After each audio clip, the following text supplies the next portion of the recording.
So if you're here watching this, you are probably already a knitter. You love to knit, you love to make things.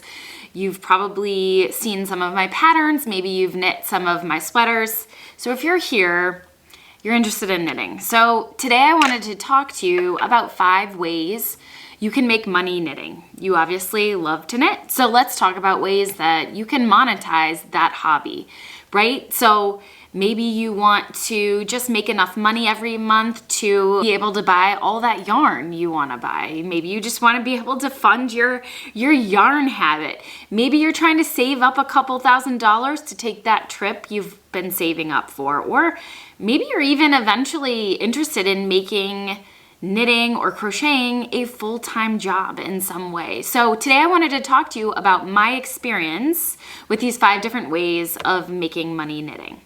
So the very first way you can start by making money knitting is by selling your finished pieces.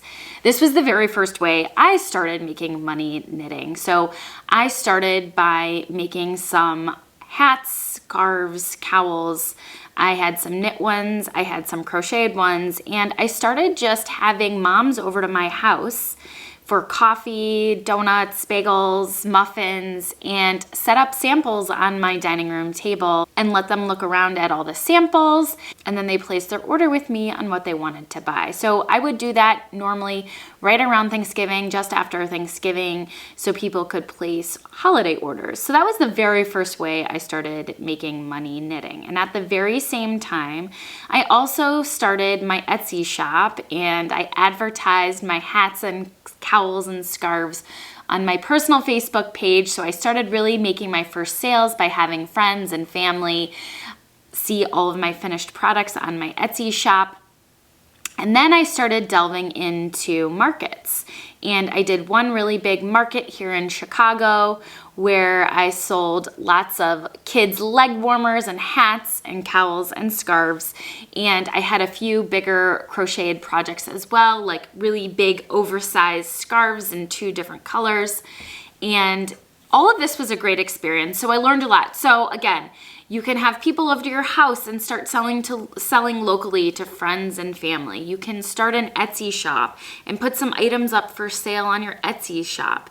You can even start your own website and sell finished sweaters, hats, cowls, scarves, whatever you want to sell on a personal website as well. So I wanted to take you through some examples. So I've followed this knitwear designer for a little bit because I've always been impressed by their hand knit hats and sweaters. They make a lot of cowls as well. So this is NikkiChickie.com, and they decided to start their own website, and it looks like there's a team of knitters locally in the Midwest that make this. So it is not just one person making these items, but this is something that you could grow into eventually. She sells these big, gorgeous, oversized hand knit sweaters. There's some heart ones, there's some with flowers on it. She has a cool cable one, and some with duplicate stitch that say, like, I like this one that says weirdo on the back. So just a really fun way to share your products with other people. As far as Etsy goes, I wanted to share this account with you guys too, this Alaskan Knit Gifts. She's made over 3,000 sales, and she sells things like hats and cowls and headbands. It looks like there might be some ear warmers and some fingerless gloves she's got available. So really cool stuff. Again, you know, figure out what's comfortable for you. If you want to find some markets, if you want to sell on your own website, if you want to use Etsy, you could use a combination of all of those different platforms, different ways to sell.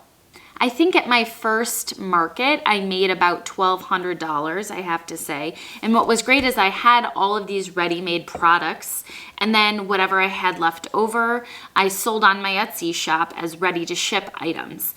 On my Etsy shop, I also had a lot of made-to-order items, which was great because I didn't have to have a big stash of products already made. So if someone selected to purchase a hat, I would make it to order, and it would say takes about 5 to 7 business days for the product to ship. So what's nice about using Etsy is that you can have products both ready to ship and products made to order. So you don't have to worry about making a ton of inventory all the time. You can just make things as people purchase them. I think on my biggest month with Etsy, when I was making handmade items, I would make about $1,400 to $1,600 a month. And that was typically in November and December months right before Christmas. So those were my biggest months. I think my biggest month ever, I made about $1,800 on Etsy in revenue.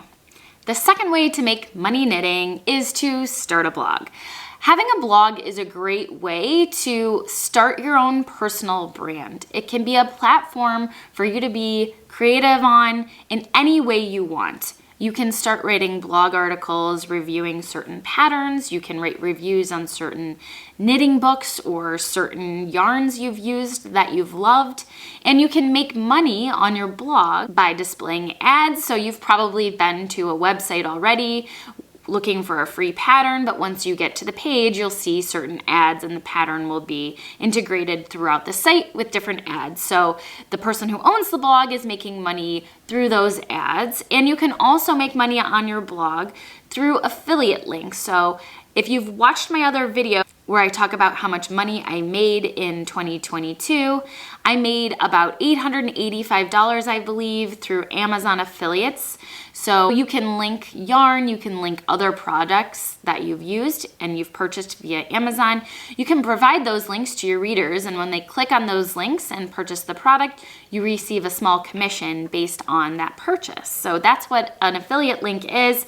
You can do affiliate links through Amazon. There's many other platforms you can become an affiliate for, but a great way to start when you're doing a blog is to become an Amazon affiliate, because there's many items people can purchase on there, and it's great for books as well. There's lots of knitting books on there, Stitch dictionaries, things like that that you can review and reference and provide a link for your readers.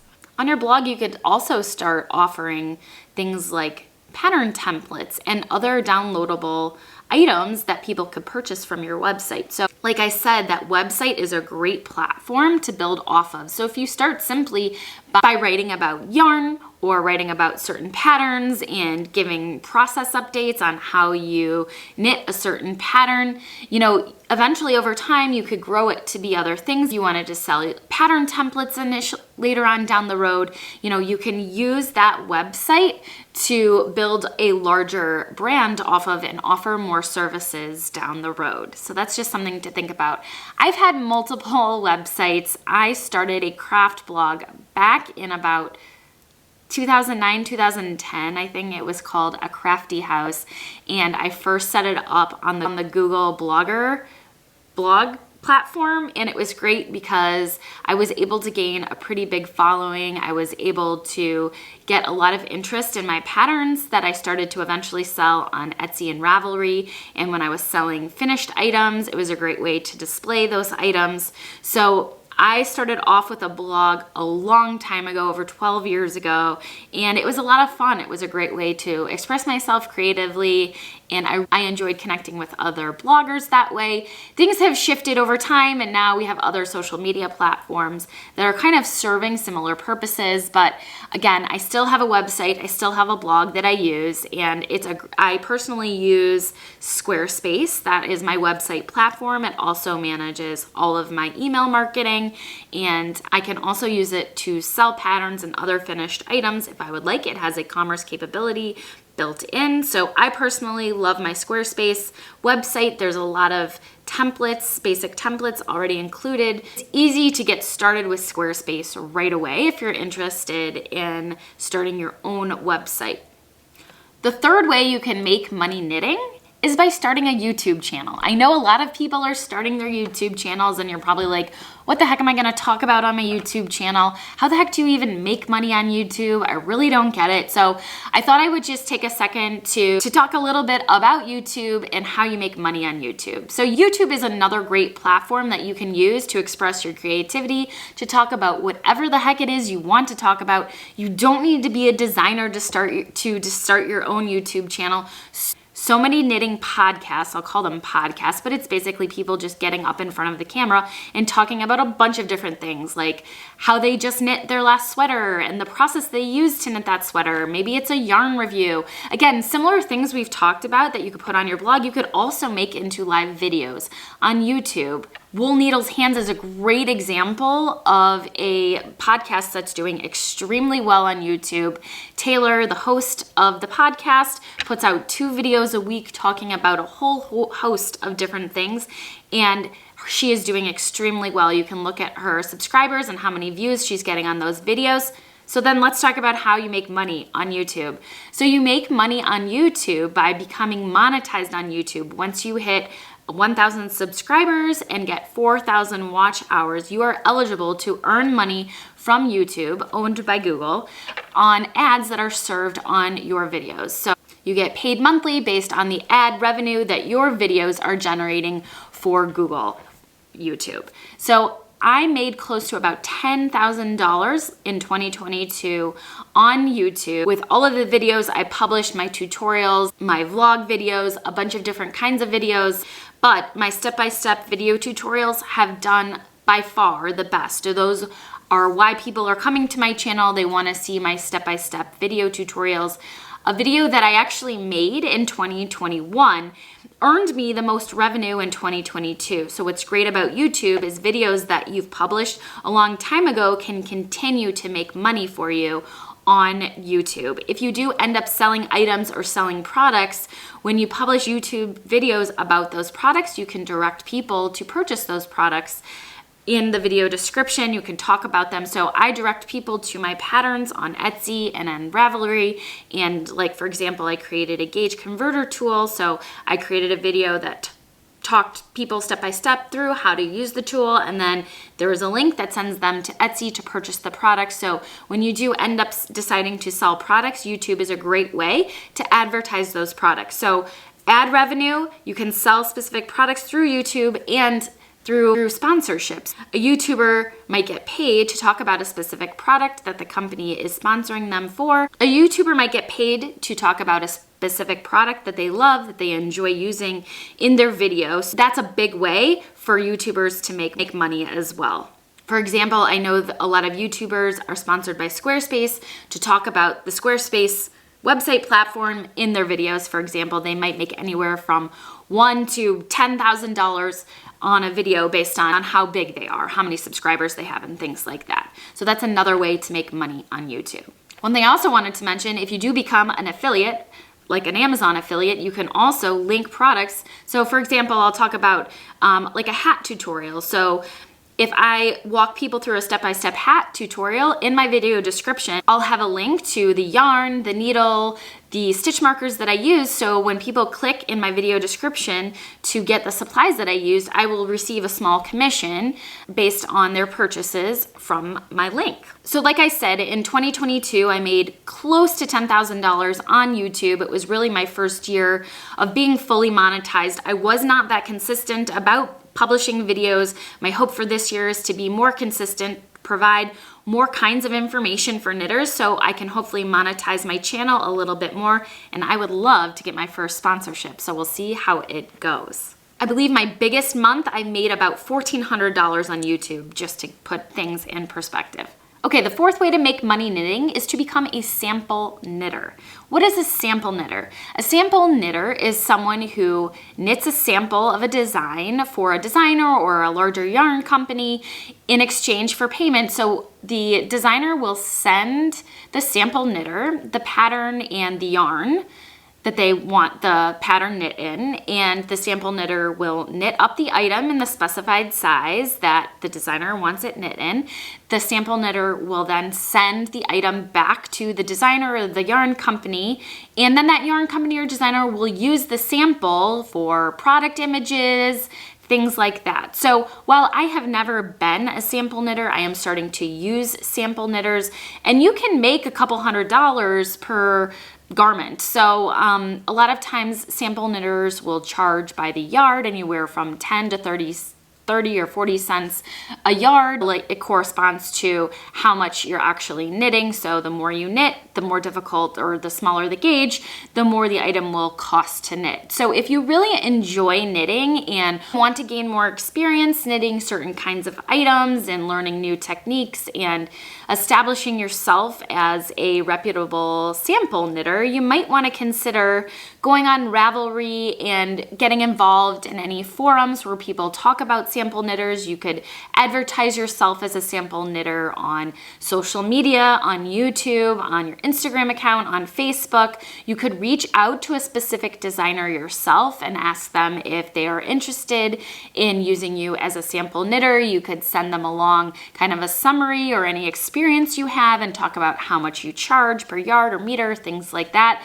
So I'm starting to use sample knitters to knit up patterns of mine that I am designing in a smaller gauge. So as you guys know, I knit a lot of my items in super bulky weight yarn. It just makes it easier for video tutorials, and I like to use chunkier yarn for more beginner knitting patterns, but a lot of you guys have requested more of my patterns in worsted weight yarn, lighter weight yarns. So now I am starting to convert a lot of my patterns, and I'm trying to use sample knitters to knit up those samples for me. So I will keep you posted on how that's going, but sample knitting is another great way to make money knitting. And finally, designing and selling your knitting patterns is a great way to make money.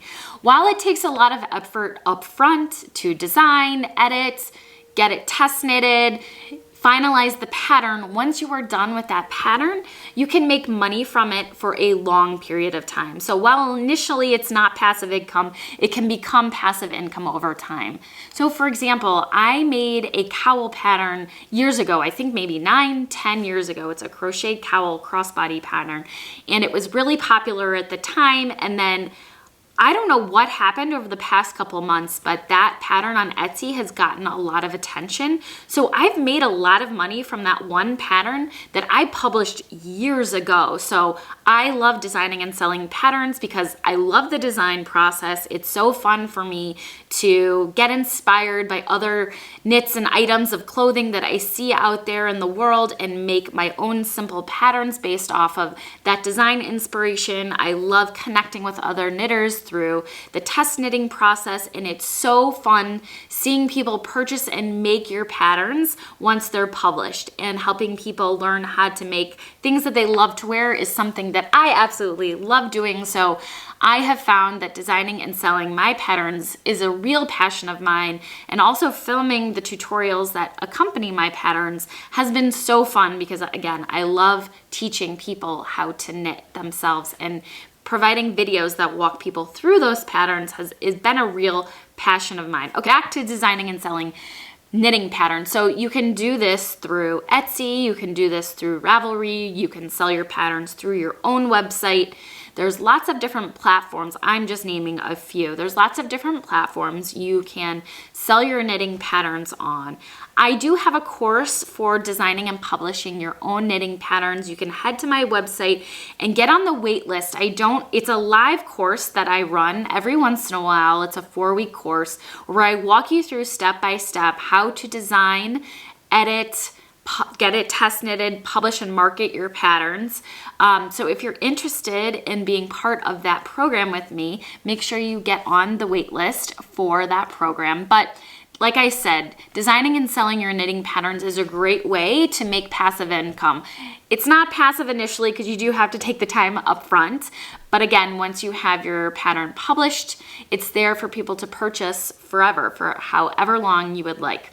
What's great about selling on Etsy and Ravelry or larger platforms is they have a built-in audience. So you might not have a very large social media following, so it's great to tap into the people who are already on Etsy and Ravelry and use their audience to sell your items. If you're a creative person who loves to design and you really want to share your patterns with others, you might really want to consider designing and selling your own knitting patterns. To put it in perspective, in 2022, I made $7,300 in revenue from Etsy and Ravelry. So that's revenue, just so you know. I made $3,900 from Etsy and $3,400 from Ravelry, just to put it in perspective. And I really only published 3 new paid knitting patterns. So, and half of my revenue came from my new patterns and half of my revenue came from older patterns that I had published previously. So if you think you're ready to start trying to make some money knitting, I wanted to just give you guys a little bit of advice so you can get started. So basically, first thing, like just get started. Don't get in your head. Don't think about all the stuff you think you should be doing. Don't sit there and make tons of to-do lists and figure out everything you think you need to do before you even start, because then you'll probably never start. Just put one foot in front of the other, pull the trigger, and get started. It doesn't need to be perfect right away. If it doesn't work out, who cares? At least you know you tried, right? And you can learn and move on. Just get started. Just put up that first listing on Etsy. Just email some friends and invite them over for coffee and muffins and put out some samples of knit items you've made that you want to sell to them. Sign up to sell at that market you've been eyeing. Like, just do it.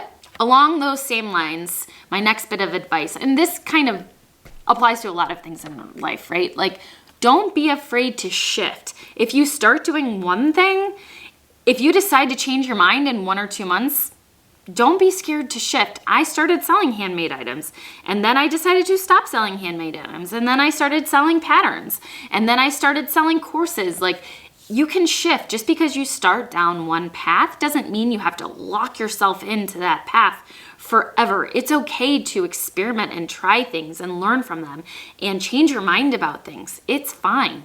I have done so many different things. I have changed courses so many different times. I have started new websites, shut websites down. I have done so many different things. Next piece of advice, just be patient with yourself. It takes a long time to get established and to be successful, whatever success is for you. Like, it is taking me 10 years on and off, right? Like, I haven't just focused on my knitting business for 10 years, but I started off with a blog and selling on Etsy well over 10 years ago. And now I am just really trying to focus on this and have found some success really making some money doing what I love doing. So it has taken me a long time to figure out what works for me, what doesn't work for me, what I want to keep doing long term. And you just have to be patient with yourself. And finding overnight success does not happen for a lot of people. Like, you're probably not going to go viral on YouTube like within the first week. It's going to take you a long time to establish a following, establish a community of people around you who love you, but you have to take the time and the effort, put in the energy, and don't expect success overnight. So just be patient. And along those same lines, enjoy the process. It comes out to your audience when you really enjoy what you're doing. And if you're not enjoying what you're doing, you're not enjoying the process, if you're only focused on making money, that's going to come out. That's going to come through to your audience, to your customers, to your following. So make sure you find something that you really like and enjoy, because others are going to want to be around you and buy what you have if it's clear that you really love what you're doing. All right, I hope that helps you guys. I hope you are ready to make some money knitting. Please let me know in the comments other things you're interested in learning more about. If I've mentioned some things, if you want to learn more about YouTube, if you want to learn more about Instagram, you want to learn more about starting your own blog, please let me know in the comments what you're interested in learning more about so I can help you guys. And if you found this video helpful, please like and subscribe to my channel so you can find out more ways to grow your own knitting business. Thanks again for watching, guys, and I'll see you in the next video.